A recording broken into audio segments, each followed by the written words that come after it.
Konnichiwa Nakama, I'm your host, Locum23. You're joining me for Choices of Stories You Play weekly recap. We'll also be including the state of the channel, my first ever address to you guys, so please stay tuned to the end.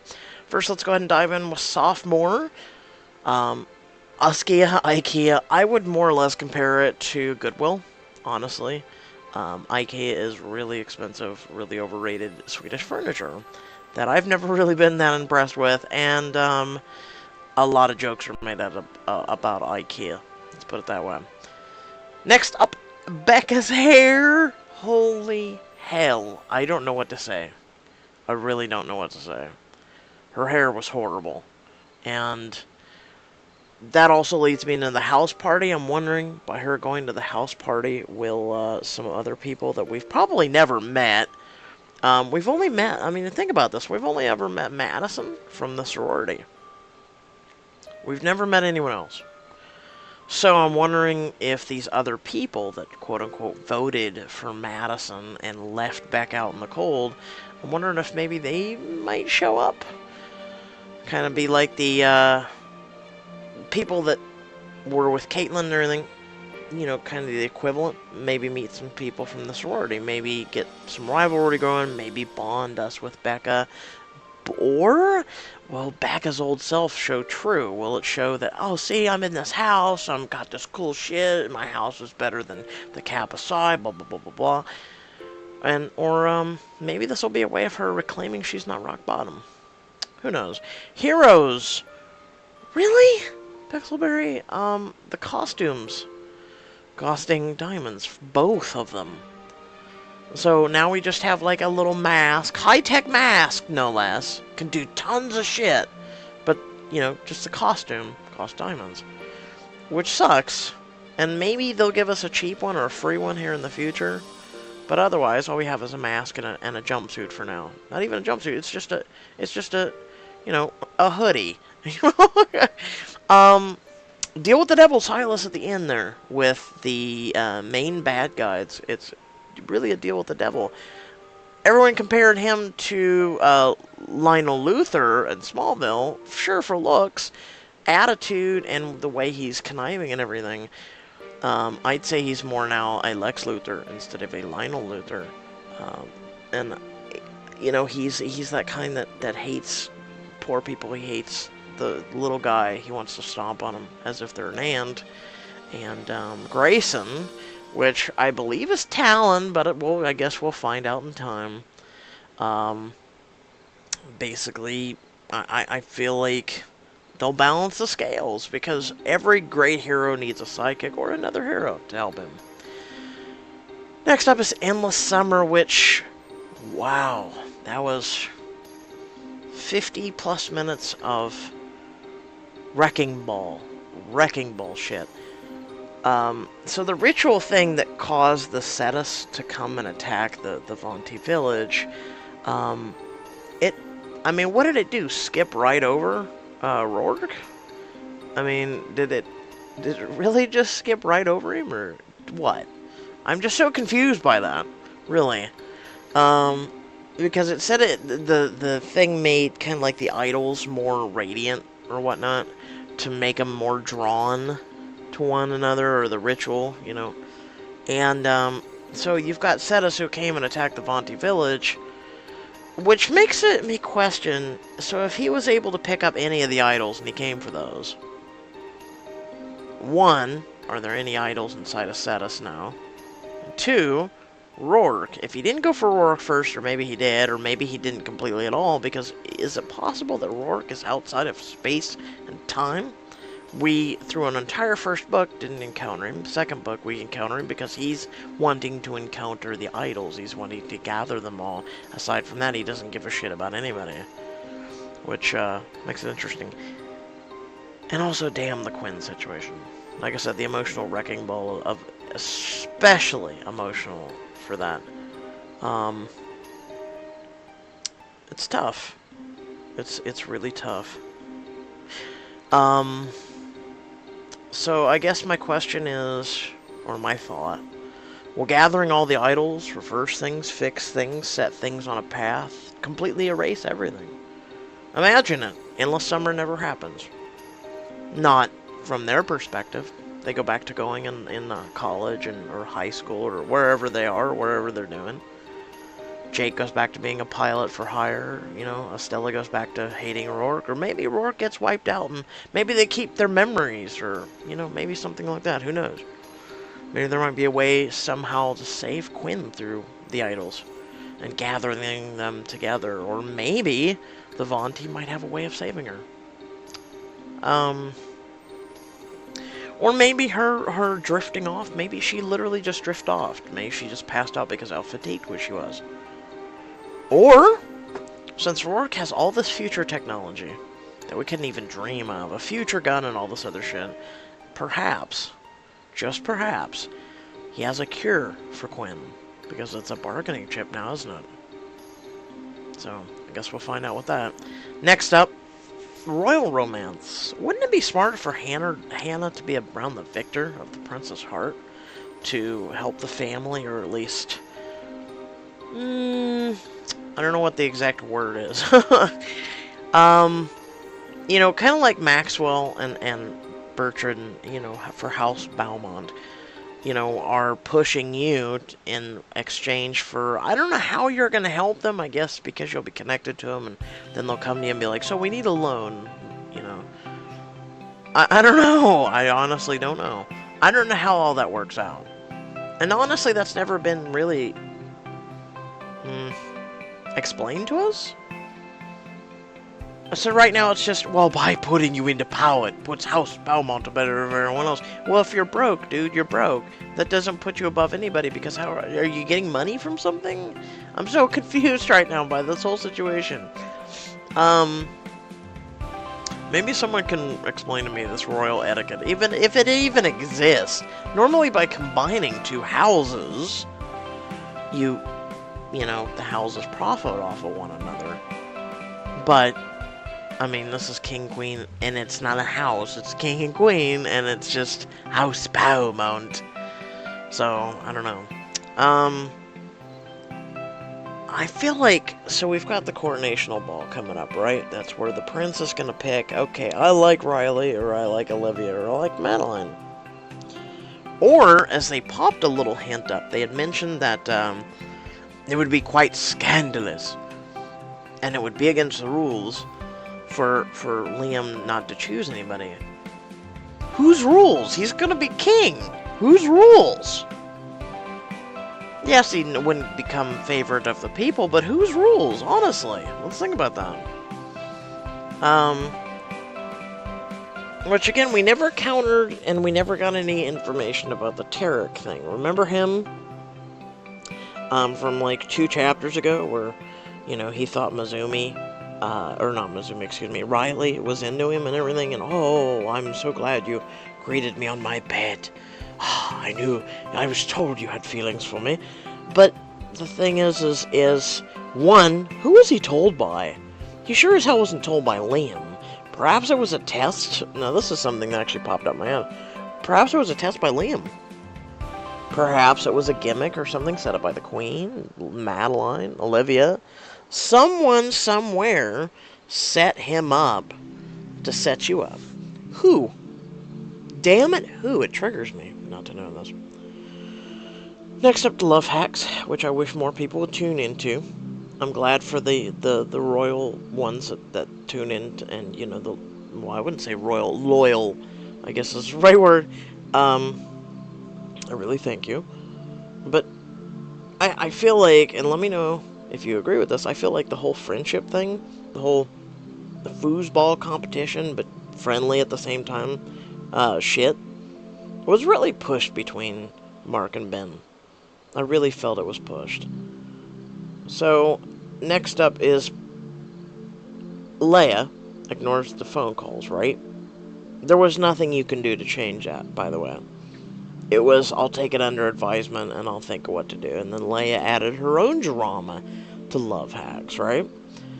So I feel like Carmilla was calling to let her know that she was going to be her competition, or rub it in, or it seems like Carmilla is kind of a competitive type person. I really feel like that's one of the reasons why her and Leia never got along, is the it's fine to have a little bit of competition in your relationship, but to flat out be competitive at everything and everything, it's not attractive. It's not sexy. It's annoying. It's obnoxious. Unless you're both into it, which is extremely rare. Let me put it that way. So at the end, we got a little teaser for this coming week. Was Mark's big bro. And I'm wondering about him. I'm wondering what he wants. Excuse me. I feel like they were a little estranged. And he's like, oh, holy shit, I haven't seen you in like whatever. So I don't know if Pixelberry is gonna kind of lead into something like, he served in the military, or maybe he was gone on a lengthy trip or something for that remark.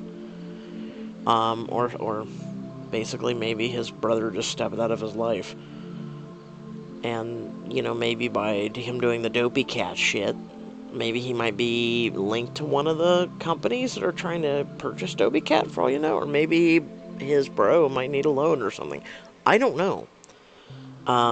Because Mark's technically made it big now with that app. It helps. And, that's it for the recap this week. Now, I do have some other choice news and then some other channel news. Firstly, when it comes to choices, I have really loved this.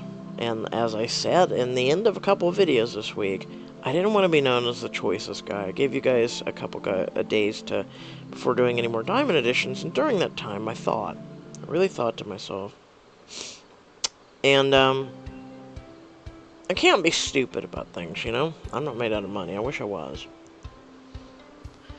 So, let me put it this way. When you're doing Diamond Editions, you may spend upwards of $5 or more per even chapter. Which, in and of itself, is a little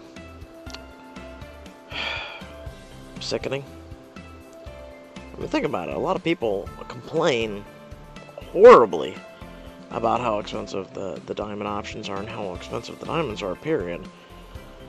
And then, so, I have to be smart about this because I'm going to be honest with you. Like I said, I'm not made of money, and I do have to take care of two special needs brothers. That's a very expensive venture in and of itself because they're family, And for my brothers, they need what they need. This isn't like, oh, well, I spoil them. No, it's bare necessities. It's survival, you know what I'm saying? And I gotta survive myself.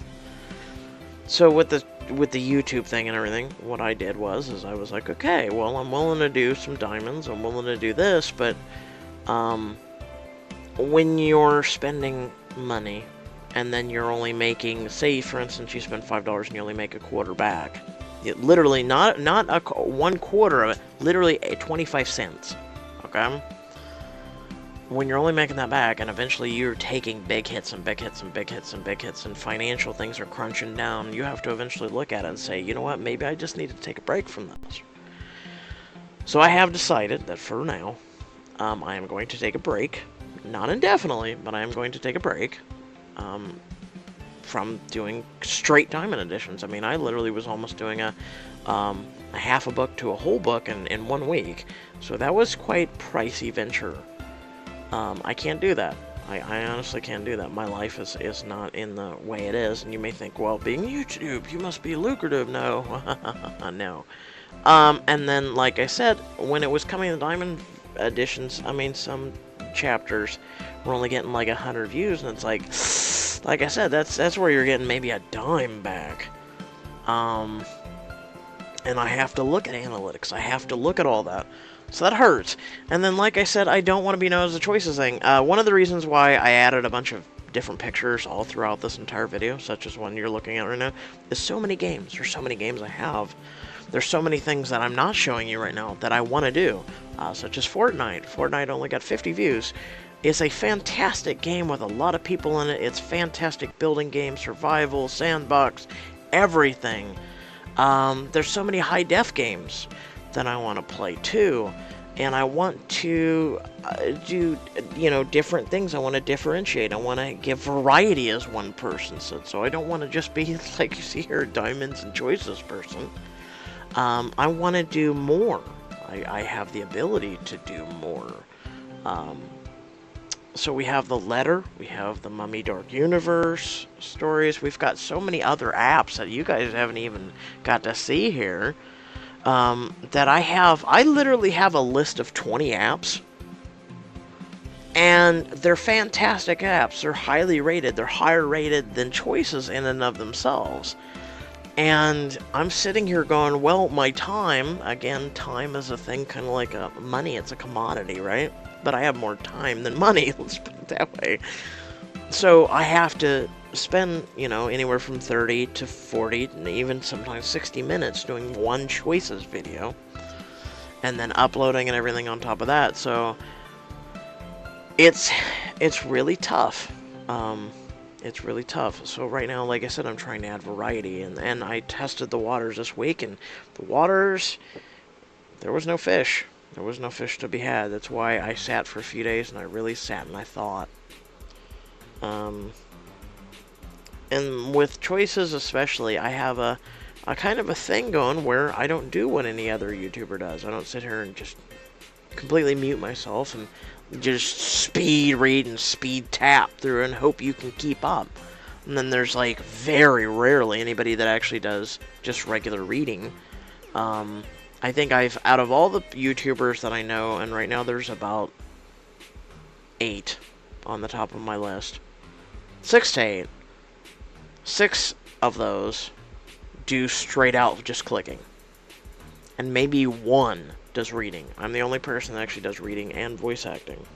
So I have a unique thing going. So I want to put that unique thing into other things as well. So please don't hate on me. For doing this decision. Like I said, it's not going to be indefinite. It's just temporary. I just want to do other content as well. Overwatch Lucio Ball's out this week. An amazing thing that I've never hosted on my channel. I've hosted Overwatch, and I'm a fantastic Overwatch player. I hit 34-74 ranking this week. It's one of the screenshots on here that you've seen more than about a couple times now. But I did fantastic. I'm a pro gamer too. There's, like I said, Fortnite. There's a lot of other games that I want to showcase. There's Diablo Necromancer that I want to showcase. There's, the new season just came out, the new armor. I wanted to show rifts and all this other stuff, and how to tips and tricks, all that. That I wanted to do, because right now I'm getting pretty high up there in the rifts. So for especially newbie players, I want to help. So like I said, this is my first state of the channel. I wanted to do an independent movie or video itself, but I figured this week there wasn't much to recap on, just some hypotheticals. And Fallout Shelter, that's another one. I love doing Fallout Shelter, though the content has run dry. I have like, seriously, 400 Fallout Shelter videos on my channel. And, I really thank you all for joining me on this journey. I want to keep it up for as long as I can. Which means, up until I die, or up until you all give up on me. And then I'm sitting here and I'm like, oh, no views. I hope that never happens, but, But, yeah, 34-74, I was right. I did fantastic in Lucy Ball. It was just amazing. Oh my god, it's actually the most fun I've had in a while. Especially with a competitive game. But I digress. I'm going to be doing some letter tomorrow. Probably tomorrow morning. I don't want to fully do a bunch, because Choices does come out today now, technically, is Wednesday. So I have to be prepared for the Wednesday editions and everything. But, yeah, another thing is supporting me. Via the description. Usually there's always a link down there in the description. I'm sure people get so tired of me at the end. And sometimes I'm sure people skip the end of the videos too, trust me. I don't want to... It's hard. Like I said, this is a hobby. Let me put it that way. It's a hobby that I want to turn into something more, and I've tried to turn into something more. but it's not turning into what it. And I don't want to be one of those people that, this is a quote unquote job that it's kind of like there's no potential, there's no future advancement or anything, and I'm just sitting here and I'm doing nothing. And it's like, oh, what happens tomorrow? Honestly, what happens tomorrow if Choices shuts down? Choices just, closes all their books one at a time, and they say, all right, folks, well, it was fun. We're going to be working on some other projects. We'll see you in the future. What would happen to my channel? What would happen to me? So I don't want to be just the Choices guy. So a lot of other channels may want to do that. Right now they're strictly Choices. Some of them may do Choices and episodes. I would even like to do episodes too. There was a couple stories that I've done, or at least one, but it got to the point where there was one episode or chapter of the episode, which was, you at least have to have a good written, at least put some effort in. When it's like WT, WUT for what, and sucks SUX and all this, it's like, oh my god, okay, you're running to the point where all these abbreviations and all this shit, it's taken the immersion away from me as a reader and things like that. So I had to stop. It's a triggering thing for me. The Letter is a fantastic, by the way. I did episodes 1 and 2 on my channel, 30 minutes apiece. The Letter is a fantastic horror visual novel, which you guys should check out. I'm trying to test the waters with that. It has over 120,000 words just for the first part. It's a fantastically written book. It's a visual novel, but it's fantastic, and it's like Choices, and it's something that is like I said, I want to get variety out there. I want more things to be enjoyed. But I digress. I don't know what else to say. So I hope you all did enjoy the video. I hope you all do enjoy my content, period. Please let me know in the comment section below. And also feel free to like and share the videos. It really does help to get out and get, more people out. And maybe they might enjoy my sense of humor, my voice acting, whatnot. Also, feel free to let me know in the comment section below. Maybe you guys got some apps that you want me to do. Maybe things that you guys want me to do besides Choices yourselves. That I have, like I said, I have a long, lengthy list, and I want to dice it up. I want to give some variety. I want to, not dice it up, spice it up. I want to give some more. And aside from that, feel free to head down in the description below. You can always follow my social media links, or if you want to support my content and all, that'd be greatly appreciated. And until next time, stay well, stay awesome, and I'll catch you all in the next video. Peace.